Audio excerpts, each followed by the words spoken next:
children in Harlem were getting shortchanged in terms of education, and we vowed to do something about it. And that was the beginning of a long relationship that ends, no, it takes a break here because she's been in jail 7.5 months, and we don't know what the answer is going to be here. Okay. And what's the outcome that you're hoping for today? I would love to see house arrest so she could go to the doctor and have decent food, sleeping in the hospital without shackles or being handcuffed.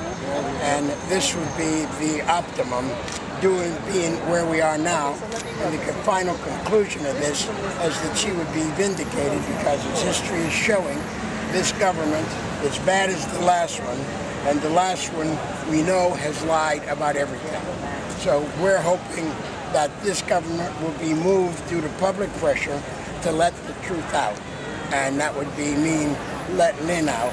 Let the truth be known that most of these terrorists, if not all of these terrorist plots, were funded, financed, directed by the U.S. government. Can you backtrack this for me? Tell me why Lynn Stewart is in prison today. Lynn Stewart went to trial to defending a charge that she supported terrorism.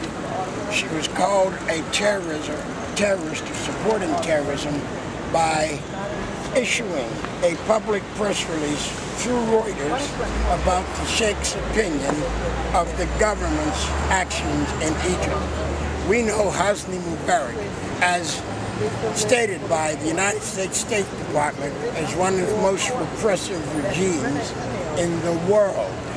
It will never be changed unless it is overthrown violently.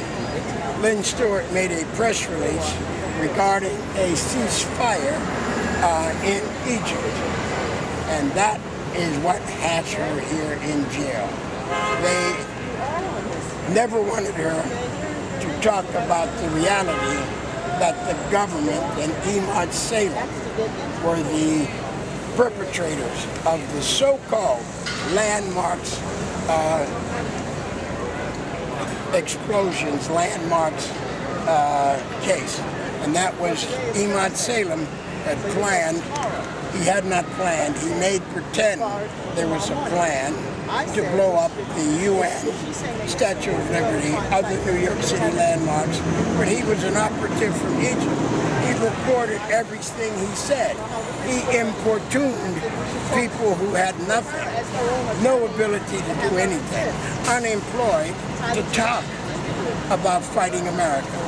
It was never a plot. It was a plot of the government to frighten people so that when they began stealing their homes with the criminal document of a subprime loan, they would be more afraid of terror than they were of the government that's doing this to us. So who is responsible for Ms. Stewart's sort of legal representation now? Who is working to put together her defense to get her out of jail?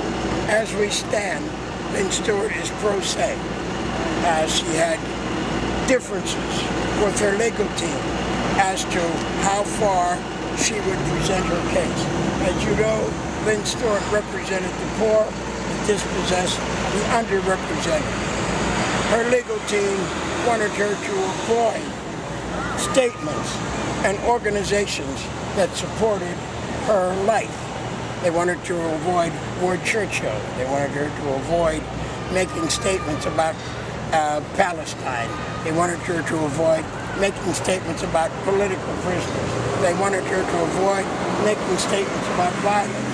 And as she said on the witness stand, she is not of the Martin Luther King tradition. She is of the Nelson Mandela tradition, who spent 27 years in jail for refusing to renounce violence in the support of liberation, in the pursuit of liberation. Liberal people say violence is all the same. If you're an oppressor, you're a violent. When did you stop taking drugs? When did you stop being Let me ask you this. Thank you, Betty. Stop screwing your children in the butt. Okay, tell them the way it is, Betty. Thank you. I just, I don't have to worry. You ain't got health care. and you'll be dead soon. What? What? You picked on the wrong person, jerk. And what legal standpoint is Ms. Stewart taking to When you show can't that get your her fix, you're gonna arrest, wish you had a lawyer like Lynn. that her arrest was unconstitutional and that it really is against the law for her to be in jail? Would you repeat that again? I wanted to know what legal stance is she using? What position is she taking to show that her the arrest obvious has been... position that everyone has admitted to. It has been selective prosecution. She did nothing that many other lawyers hadn't done before her. And now with the Guantanamo lawyers having disobeyed a court order and never spending a day in jail, Lynn Stewart disobeyed a prison regulation and she's facing 30 years. This reality is where we're going to direct our legal efforts to pointing this out, that equal protection under the law, selective prosecution, and force the government to recognize there is no First Amendment, force the rest of America to realize that their human rights have been taken by first the Bush administration in Ashcroft and continued with the Obama administration and the Obama Justice Department.